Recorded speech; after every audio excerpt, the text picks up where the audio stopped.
गुडघे सुजणे, कंबर पाठ मान दुखणे, मणक्याची चकती सरकणे, झीज होणे, हातापायांना मुंग्या येणे, संधिवात, आमवात, फ्रोझन शोल्डर किंवा पॅरालिसिस या सगळ्या वेदनांवर आता आयुर्वेदिक उपाय. विजयी भव आयुर्वेद.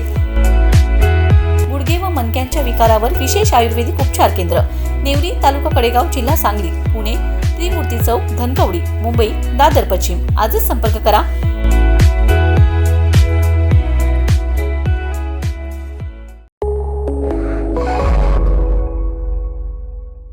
नमस्कार, मी अरुण आणि आपण पाहत आहात 7 स्टार न्यूज. राज्यसभेसाठी उमेदवारांनी अर्ज दाखल केले. यामध्ये भाजपचे 4, राष्ट्रवादी काँग्रेस पक्षाचा 1 आणि शिवसेना पक्षाचा 1, तर महाविकास आघाडीकडून शरद पवारांनी आपला उमेदवारी अर्ज दाखल केला.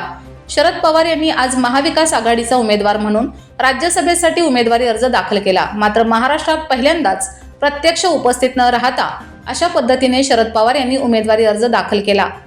पशुपतीनाथ विरुद्ध हरिहर प्रसाद सिंग 1968 साली सुप्रीम कोर्टात निवाडा झाला होता.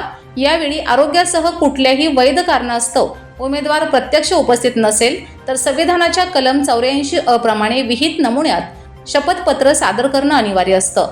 जे रुग्णालयाचे अधीक्षक संजय सुरवसे यांनी आज शरद पवार यांच्या निवासस्थानी जाऊन त्यांची शपथ घेतली. त्यानंतर शरद पवारांचे प्रस्तावक जयंत पाटील यांनी सदर अर्ज विधिमंडळात येऊन निवडणूक अधिकारी यांना सादर केला.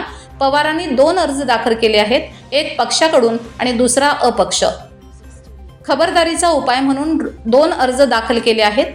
उमेदवारी अर्ज दाखल करण्यासाठी उमेदवार प्रत्यक्ष उपस्थित राहू शकत नसेल तर या तरतुदीनुसार उमेदवारी अर्ज दाखल करू शकतो. महाराष्ट्रात शरद पवार यांनी पहिल्यांदाच असा उमेदवारी अर्ज दाखल केलाय. राज्यसभेच्या निवडणुकीत अर्ज दाखल करण्याच्या शेवटच्या दिवशी ट्विस्ट आलाय. 2 उमेदवार देण्याची चर्चा असलेल्या शिंदेच्या शिवसेनेने अखेर एकच उमेदवार दिला आहे. ज्योती वाघमारे यांनी अर्ज सादर केला असून रोहित टिळकांचा उमेदवारी अर्ज भरण्यात आला नाही. त्यामुळे राज्यातील 7 जागांसाठी अखेर 7 अर्ज दाखल झाल्याने ही निवडणूक बिनविरोध होणार असल्याचं स्पष्ट झालंय.